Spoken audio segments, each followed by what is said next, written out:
We have Elisa. Hi, Alyssa. Oh, I see Rutgers. I'm from Jersey. That's awesome. Hi, David. Hello there. How are you? I'm very well. How are you? Great. Hi, Alyssa. Hi. I was just saying that I see that you're from Rutgers and I'm from Jersey, so I'm like a fake Rutgers fan. Even though I went to school at Columbia, I still love Rutgers because I'm a Jersey girl. I'm actually from Maryland, but I'm just going to Rutgers for my master's degree.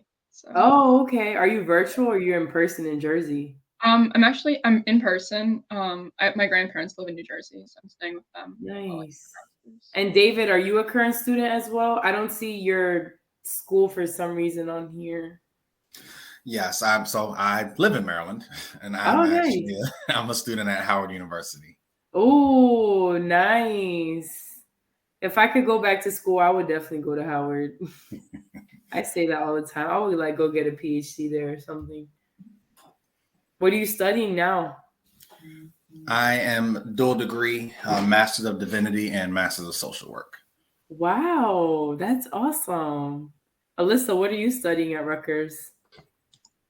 My master's degree in social work with a policy concentration, and I'm in the interpersonal violence and trauma certificate program.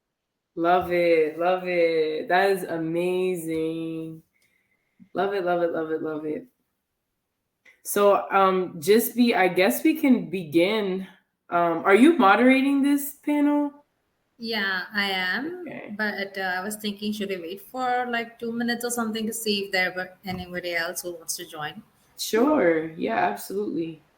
That's perfectly fine with me. And it doesn't have to be like so formal. If it's just us, feel free to like, if you have any questions, just come off mute. I actually work for a Christian nonprofit now, David. I work for Prison Fellowship, and Alyssa, I also did my master's of social work, well, science technically, but in social work, and I concentrated in policy.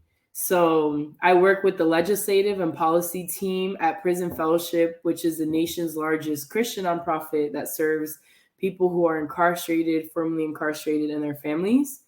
And so we do a lot of criminal justice reform work. But I specifically work with the policy team. So lots of meeting with lawmakers and things of that nature. So I kind of combine the two, right? Like as a Christian, but then also as a I call it political social worker. That's why I tell people I am, and just combining both worlds. And so that's where I am now.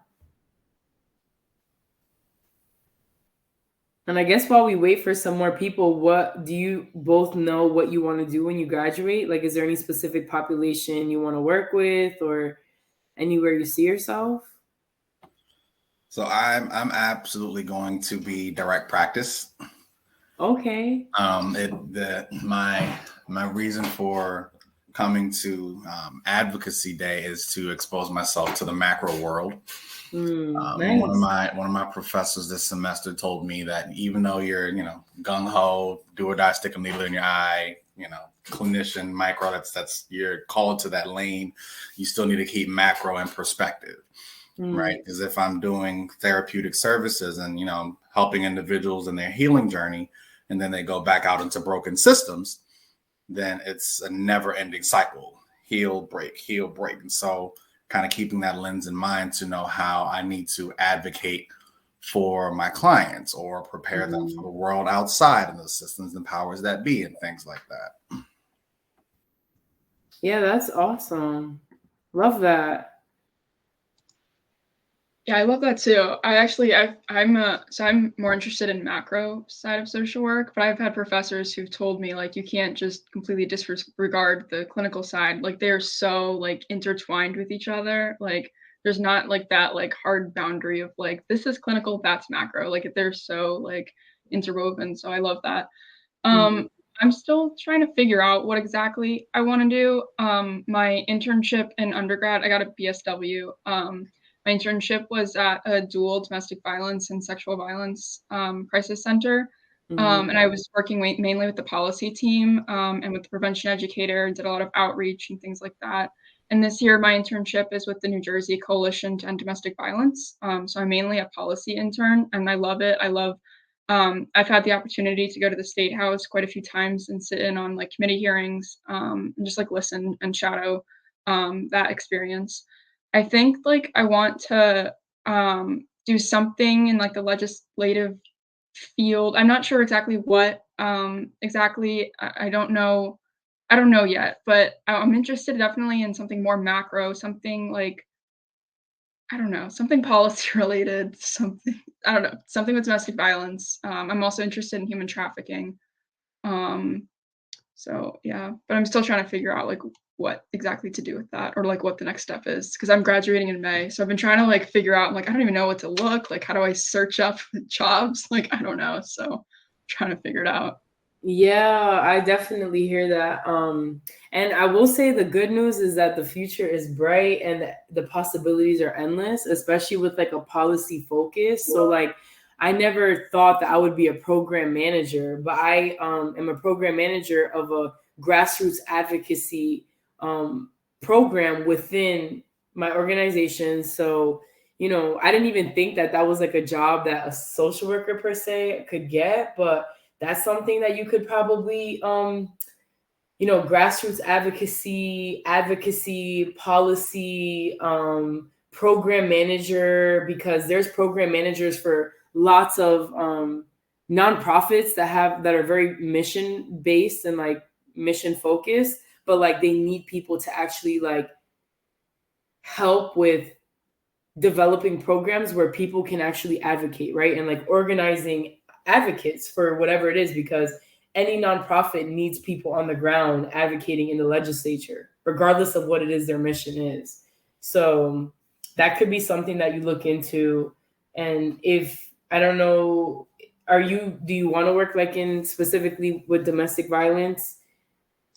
Yeah, I think something like domestic violence related or human trafficking related. My experience has been with domestic violence, but I am also interested in human trafficking. I just don't have any experience in human trafficking at all.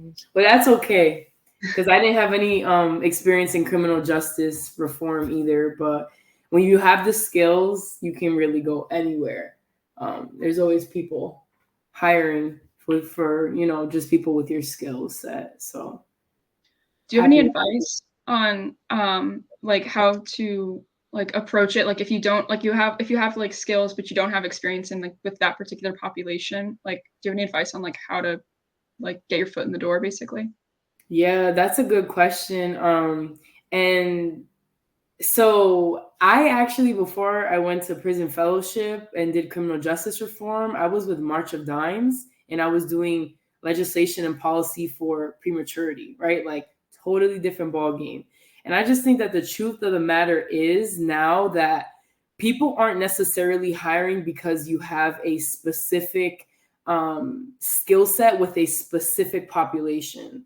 So I would say like, and we can connect more offline if you would like. I'd be happy to take a look at your resume. It's more so the skill set. So even when I'm hiring for my team, I'm looking at what is the type of management work you've done? Like if you wanted to be a program manager, let's say, or work on a legislative or policy team, it's more about the transferable skills, right? So like you said, you spend time doing committee hearings, like that should be evident in your resume. Like what exactly did you prepare for those committee hearings? What projects did you oversee? What projects did you get from point A to point B? What work did you do with the population that you serve within your organization? So that's more so even what I look for. Actually, all three people that I've hired so far on my team, they didn't have direct experience in criminal justice reform. They more so had experience in grassroots organizing, in advocacy, in volunteer management, right? Because it's a volunteer program. So I think that as long as you're tweaking your resume so that it's evident that you have the transferable skills, I wouldn't even worry about the specific population that you serve. Because, I mean, I made it from prematurity, right? Like maternal health to like criminal justice reform, which one could say are two completely different fields, but the foundation is the same, right? And so it's still advocacy. It's still political social worker. Like I'm still working in a space where we're interacting daily with people who are vulnerable and oppressed, right? Like, so the social work skills are still there. And I think that as long as you have those transferable skills and they're evident in your resume, you're going to get interviews, you know? And I'm happy to connect more offline too, if you want, like, Yeah, thank you. advice. I'm happy to look at your resume too. Any way I can help you out. Thank you. Mm-hmm. Okay, so we have some new attendees, Zapora and Rennie. Welcome. Would you like to switch on your cameras and speak or introduce yourself? No pressure. Yeah, no pressure. Okay, sure. Then we'll just start off the session. Good afternoon, everybody. Thank you for joining us for this open forum discussion with our speaker, Monika Soto. She is a much acclaimed social worker and a scholar. I am Jisbi, a member of CRISP leadership team and today's moderator. So, yeah, and all attendees are encouraged to ask questions and comments or anything to have an interactive session. So, this is not like we don't have a presentation and all, but you can ask any question that you want, any guidance that you want, and so on. And yeah, so moving on to Monica, we are excited to know more about you. Anyways, you started, but then you can continue. Yeah, thank you so much, Jisby. I pretty much introduced myself. So I did get my BSW at Seton Hall University in New Jersey in 2020. Went on to get my MSW from Columbia University School of Social Work, where I concentrated in policy practice. So since then, as soon as I left Columbia, actually during my time at Columbia, I was a CRISP fellow. So that is how I got brought back. I feel like I'm in a never-ending revolving door. I will never leave CRISP fully, but so I love to come to the Student Advocacy Day, right, and talk with the next generation of leaders and therapists and politicians and just practitioners, right? And so as soon as I left Columbia, I worked with the March of Dimes, as I mentioned. There I was the advocacy manager for the state of New Jersey. And I worked closely with lots of lawyers, lots of clinicians, lots of doctors, medical doctors, gynecologists, and so forth. And we just worked on maternal health, right? And trying to close the racial equity gap in birthing outcomes for especially women of color. So once I only stayed there for 6 months because I relocated to Tampa Bay, which is where I live right now. So I currently live in Tampa. My time was cut short there because of the move, but it was a great organization. And now I currently work for Prison Fellowship, as I mentioned, which is the nation's largest Christian nonprofit who serves individuals who are impacted by crime and incarceration. So that includes formerly incarcerated individuals, people who are incarcerated, their families. And I currently work as the Justice Ambassador Program Manager, which is the Justice Ambassador Program is essentially our largest grassroots advocacy volunteer program in the organizations, where we're equipping people every day to meet with their lawmakers and their elected officials on bills related to criminal justice reform. So, what are like the challenges that you faced and how did you encounter it? Is there like incidences which you would like to describe? Yeah, so I would say the biggest challenges are that you never know if a bill that so I would say the biggest challenges is that you never know what is going to become law and what's not, right? And that could be on both sides of the spectrum. So a bill that could be extremely harmful to individuals who are incarcerated or formerly incarcerated, it's almost like we're always living life on edge, because like these bills that pass in certain states can really have severe impact for this population. And we do our best, right, to like be advocates and train our volunteers to meet with their lawmakers, but you never really know what the outcome is going to be. And in the same way, bills that we know could positively impact people, whether it be through second chance hiring, right? Like opening a door for people with criminal records to be hired, which may seem like a no-brainer type of legislation to support. Sometimes those just don't pass, right? And so I would say we live in a constant state of living life on the edge of our seat, because we just never know what the outcomes are going to be. But we know what the impact of this type of legislation and policy has on this vulnerable population. And I will, sorry, just to mention one thing, like for David, so since you're direct practice, you say like you want to be a direct clinician, right? Like even the work that we do, I see it's so heavily intersected with how practitioners can work, right? Because, for example, when we see bills on like funding for mental health resources inside of prisons, or funding for reentry, like a lot of reentry has to do with mental health, right? Like if they do not have access to a therapist, or they do not have access to the help that they need, that is just like, as you know, gonna increase their likeliness of returning into prison. three of every four pe- 3 out of every 4 people who return home to their community recidivize back into prison. And a lot of that we see in a lot of those trends happens because of lack of the resources, right? Like when they come home and return to their community. So I see how like the work that we do also directly impacts the direct practitioners that are providing these services. What are the tips that you will give for someone who wants to, follow your path? Like, is there any resources to refer, or like, is there any extracurricular activities that you were involved in that help shape your skills and everything that is helpful for your workplace? Hmm.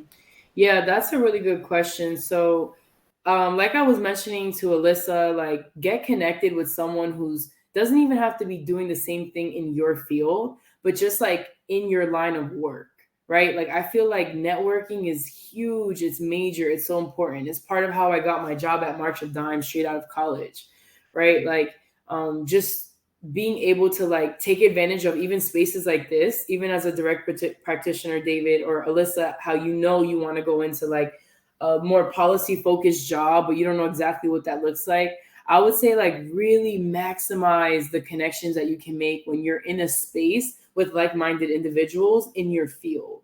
I definitely took advantage of like my field placement. Like I had Dr. Lewis writing me letters of recommendation for my jobs, like, and just providing those recommendations, providing that mentorship.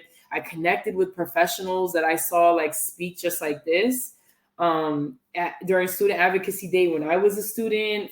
Connect with them on LinkedIn, ask them for some of their time, because 9 times out of 10 they are willing to help, and can get you connected. For example, like David, I have a professor who's actually my mentor, and a lot of people think it's funny. My professional mentor right now, she's a clinician.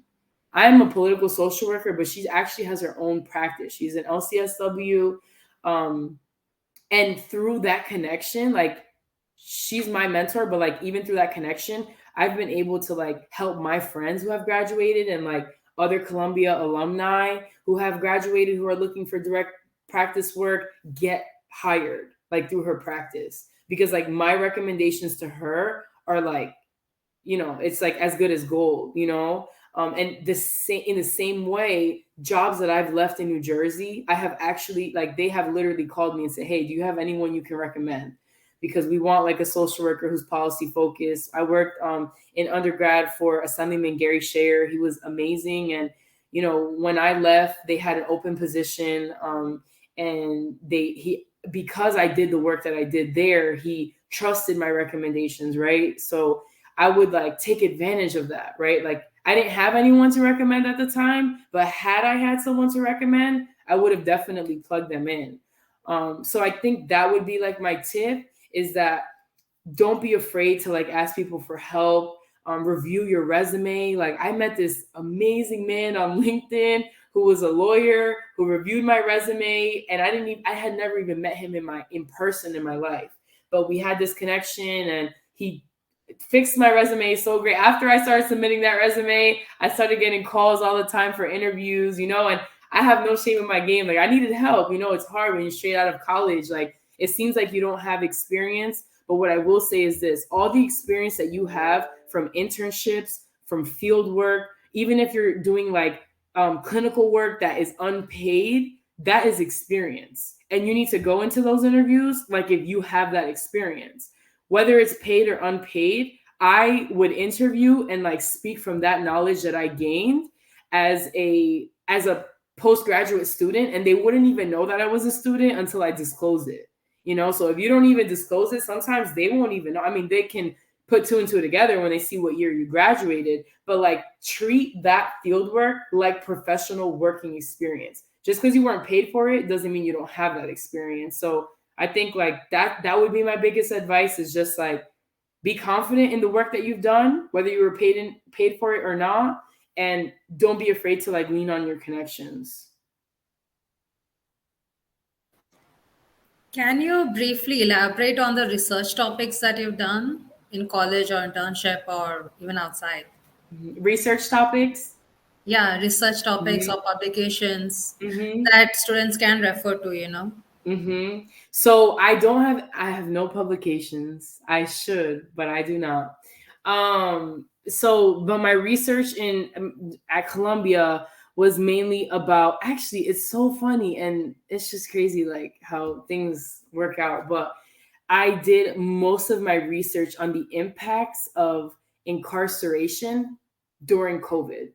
So at the time, I had no intentions of like doing criminal justice reform work. It's just like, God just placed me in a space where I was able to lean on that, research that I did. But like, the effects of COVID on individuals who are incarcerated and returning back into their communities. So at the time, it was 2021. It was like that weird space where like COVID wasn't over, but it was still like, it wasn't as bad as like March 2020, April, May, June.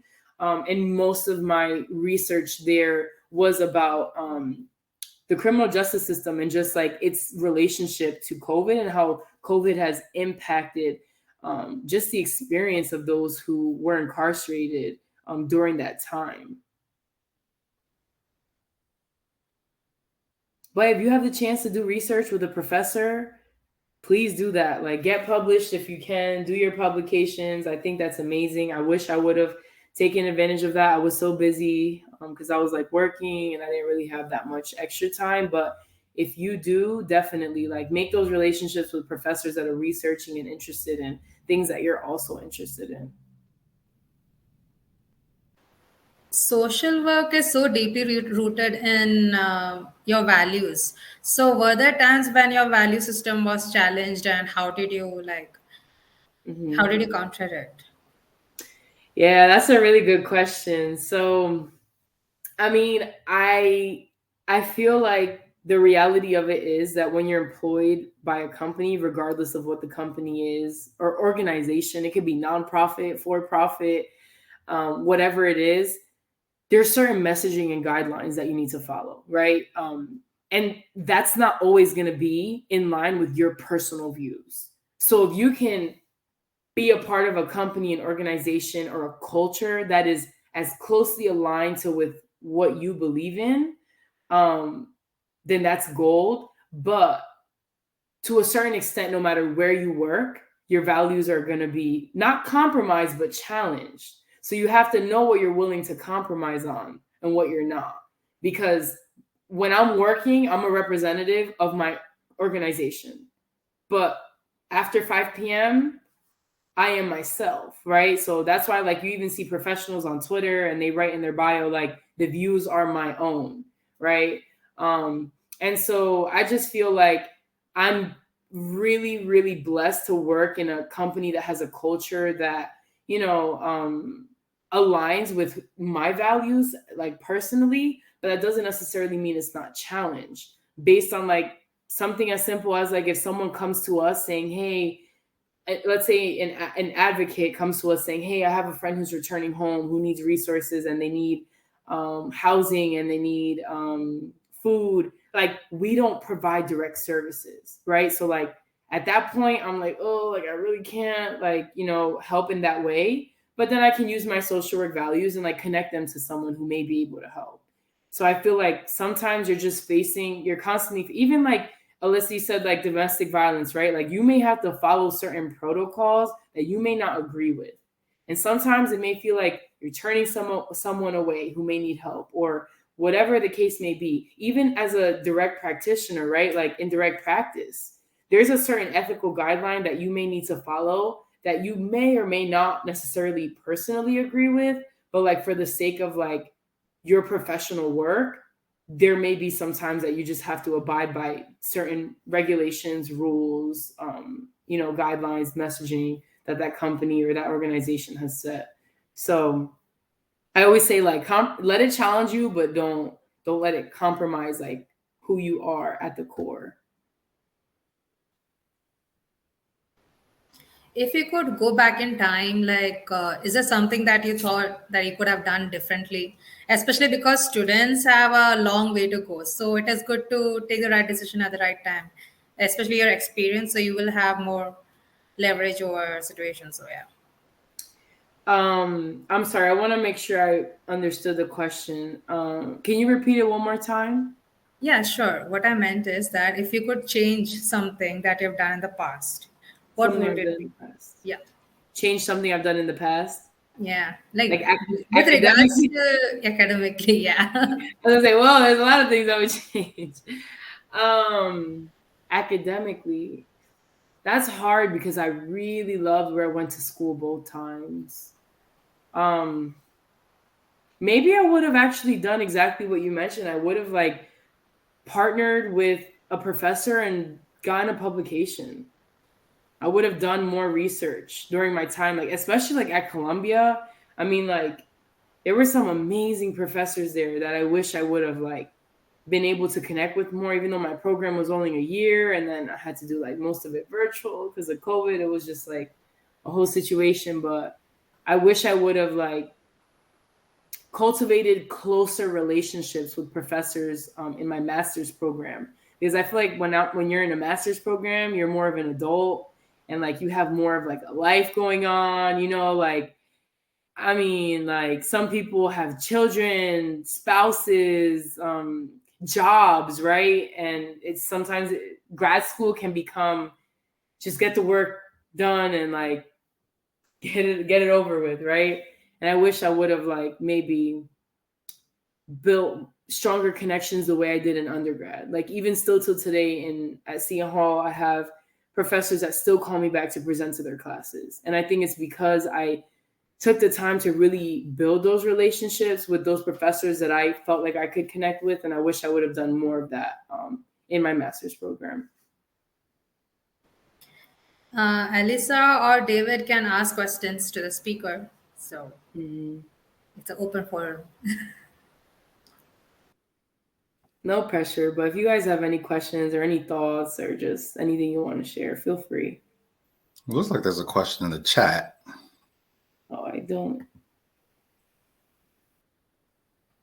Okay, Yes. so I see. Jay Skates. Jay Skates. How do you advocate for an organization you are a member of to grow, even when you receive pushback? Like, Jay, do you mean an organization on campus, or like do you mean an organization like can you just be a little bit more specific in terms of like, do you mean like a club on campus? I'm just trying to understand the full scope. Jay, you can, if you don't want to switch on your camera, you can just unmute and speak. Professionally or as a student? That's a good question. So okay, well, I that's a really good question. I could think back to like one organization specifically. So when I was in undergrad, we started the Black Caucus, which there was like so much pushback because it was like a small PWI school, not a lot of Black faculty, Black staff, not a lot of funding, like the whole 9 yards, right? Like the complete opposite of Howard, right? So we receive pushback, but I think ultimately it's important to stick together as a group. So all of the Black organizations on campus, we stuck together and like we fought until the end, because at the end of the day, you're paying tuition. So you are a contributing member of that campus, or, wherever this applies for you specifically. And I think that if you have the members of your organization on the same page and you guys are like building like a forefront, that's the most important thing, because you all have to establish what your agenda is and like be willing to compromise to a certain extent. Like sometimes it's about give and take, but I think as long as you have unity amongst the members who would be a part of this organization, that's the most important thing. Because faculty, whether it be senior leadership in an organization, faculty, administration, they're not gonna voluntarily offer money for an organization that they don't see growth in. They're not gonna voluntarily offer their support necessarily, unless it's like a faculty member who also is like in line with whatever the goal of that organization is. But I think as long as you all are united and you're going in with a plan and a strategy, don't take no for an answer, right? Like fight until the end, until you possibly can't fight anymore, but be strategic about it, right? Like utilize your resources and your allies on campus or wherever in your organization, to hopefully grow that organization and start to recruit more people who you think may be interested in the goal of that organization. So for the Black Caucus, we got all of the historically Black fraternities and sororities, and the Black Student Union, the West Indian Student Organization, like all these Black organizations, we united them, right? And once you have a united front, it's much easier to go in. And I think like the strategy and the numbers is important, right? Like start to recruit people who you think will be interested in that organization that you're trying to grow. No problem. I was actually curious. I noticed in your profile that you're a multifaceted individual, right? Bilingual, you're a researcher, and you're entrepreneur. Have you merged your work or passion in social work with entrepreneurship? And if so, how did you do that? That's a really good question. That is such a good question. And the answer is yes. The short answer is yes. So I actually have had like several businesses, but one of those is art, right? Like I did like professional cakes. Like that is like how I paid my way through graduate school. And once I got through that phase in my life and I got like a job where I had like, a decent salary, and I didn't necessarily need to like be stressed out making like wedding cakes. I figured that I could donate my talents, right? Like and make it a passion project. And so I actually just relocated to Tampa. But before doing that, one of the things I was looking into is an organization that actually allows you to donate cakes for children who are either whose parents are not able to buy them a cake for their birthday or whatever milestone it is, like graduation, or if they're in foster care, if they're living in foster care, and there may be a lot of children under one caregiver who's the caregiver, has limited funds and resources to like throw birthday parties. So they would like accept donations of like, and this is a very like simple example, but like it's how I merge something that I'm passionate about and I find fun with like being able to give back. So ever since I came to Tampa, which was just 1 year ago, I have not baked since. But if I ever start baking again, it would definitely be in a way that I could do something like that, where I could like donate it to like kids who are having birthday parties who don't have cake to celebrate. Like I love the fact that cake symbolizes a celebration for a lot of people. Like you think of birthdays, graduations, baby showers, like whatever it is, there's usually a cake there. So I love that I could if I start baking again, bring that joy to like someone who would need it and would like really love that. And there's so many ways I feel like you could, and I love that. Like, if you don't mind me asking, why did you ask that question? Is that something that like you're thinking about? Are you also an entrepreneur? Yes, I'm currently building a full service financial services brokerage. Mm, And my intention is to have that be the source of income that I use to fund my direct practice as mm, a clinician. So I absolutely want to do private practice. mm-hmm. Yeah, that's awesome. And yeah, so passions can definitely fund like jobs, right? Like, not that being a clinician isn't also a passion, but it definitely can. I mean, it literally put me through graduate school. And I was doing like painting portraits, and like I love to do edible art and like art on canvases. And it's an expensive, there's like an expensive tag to those items. So I encourage you to like capitalize off of and maximize what you're good at that can make you that money to fund what it is you actually want to do.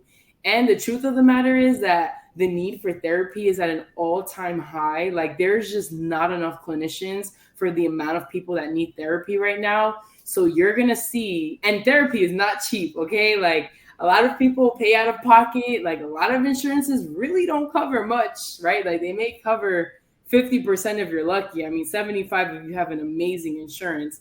But you're going to see how easily your business will grow and how your clients will refer you to other people. And, based on their experience, they're going to encourage their friends to go to therapy. And your clientele is just going to build itself.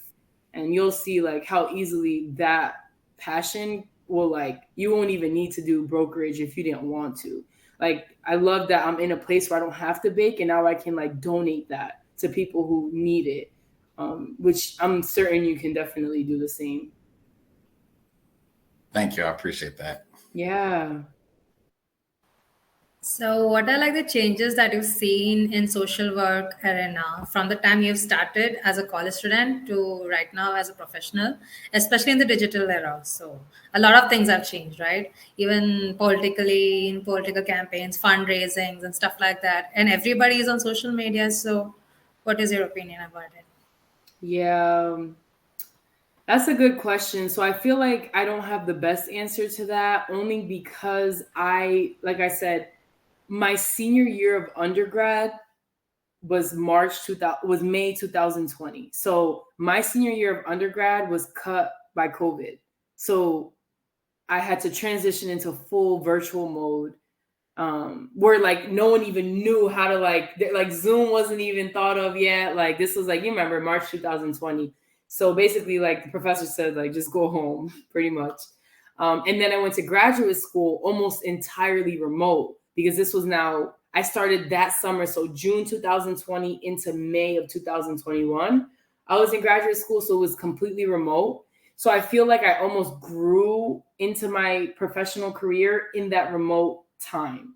So I feel like someone who maybe was a professional, like already full-fledged in their career prior to COVID, could have a better answer. But what I will say is that when I was in Assemblyman Gary Scherer's office, totally different dynamic, because I was in the office with him. Like, I was like literally next to him at the table, giving ideas on like, legislation and policy, and like giving my opinion. Like, it wasn't the same, like, let's schedule a Zoom call and let's all sit behind the screen and act like we want to be behind the screen.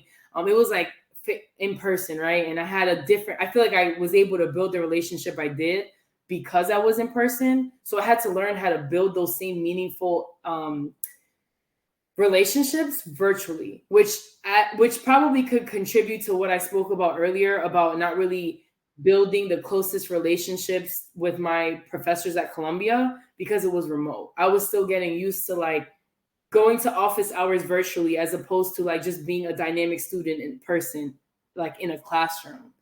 So a lot of things changed, but I will say that, and even now, right, like, social media is so prevalent, so you really have to be careful, like, what is out there, like, of you. Like, Google search yourself from time to time. see what's out there on the internet. And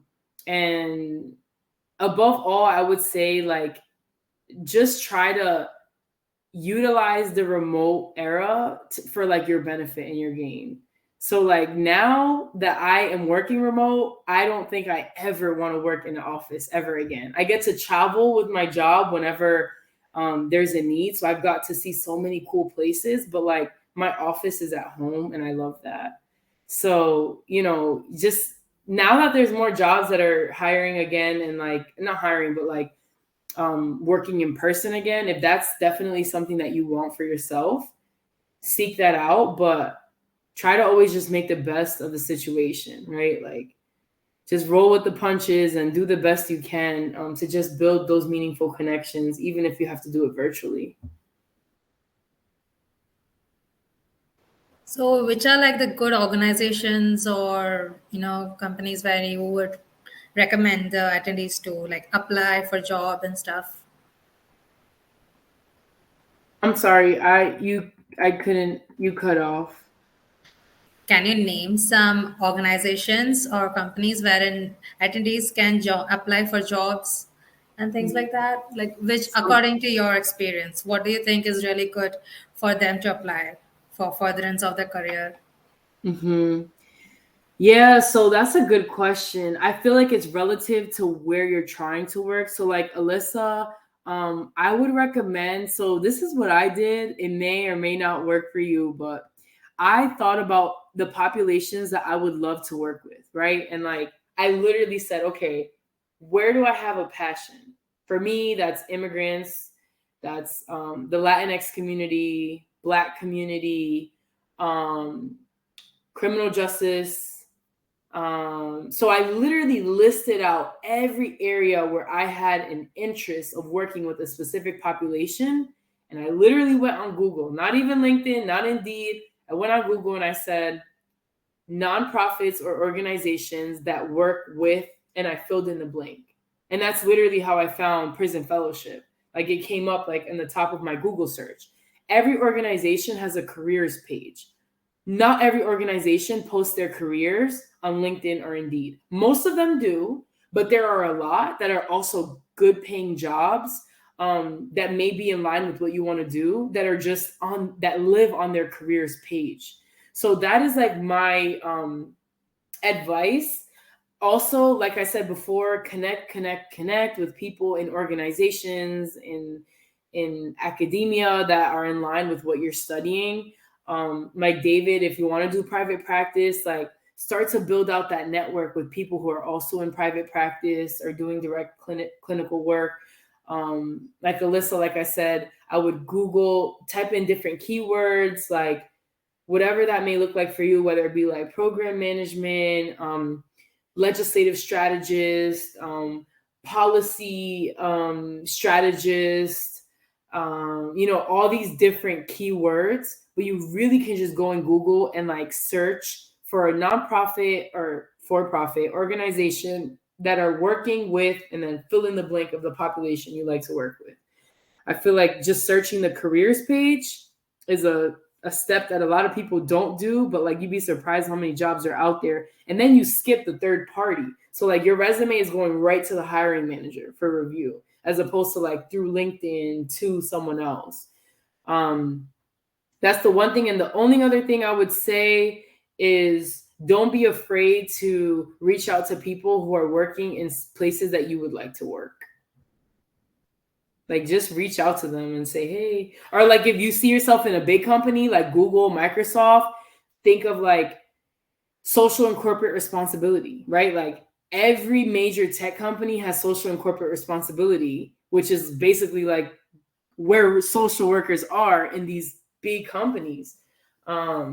And so I would just tap into all of those different spaces and just think about where you see yourself and be open to like something that you may not have thought of. Like I wouldn't be so closed-minded. I would like cast a wide net. I really liked what you said, like try everything and then settle for one, not like instead of narrowing down your options. That's a really good tip. Yeah. Yeah, I mean that is what worked best for me, right? Like start big, and then like as you start casting a wide net, you'll see more and more like how to or where the jobs are, or what are the keywords to search for like exactly what you want to do based on job descriptions. And like David, I would say like professional mentors are great. You may not always get a great supervisor, but I think like having a mentor that you can like lean on for supervision, especially clinical supervision, is so important, because sometimes you're just going to be faced with complex client situations, issues, and things to work through that you just need like someone to bounce off of. So that's what I would recommend. It was a really good session, and I want to thank the speaker and all the attendees. And rest assured, you can connect with the speaker anytime during the whole conference. So, yeah. Yeah, feel free to, if you want to connect with me on LinkedIn, I'm on LinkedIn. I don't have Instagram or any of that type of social media. I mean, I have a Facebook, but I post like once a year for like my older aunties and uncles. But I just, I stay away from social media. But I'm happy to connect with you like on LinkedIn, email. I can, I guess, put my LinkedIn here. Is this, okay, let me see. My email, I'll give you my personal email. So, and then my name on LinkedIn is literally this. But it was so nice to meet you both. And Jay as well in the comments. It was great talking to you. I wish you all the best. We appreciate that. And it was a pleasure meeting you too. Yeah, thank you. Okay, so we'll wrap this session here, and you can join the next session. Alrighty, thank you, Jisby, for moderating. Thank you so much. Thank you, Monica, for a valuable time and all your insights. Thank you, all attendees, for attending. And I hope you all have learned something new in this session. Yes, thank you both for your time. Greatly appreciate it. Thank you. Bye-bye. Thank you. Thank you.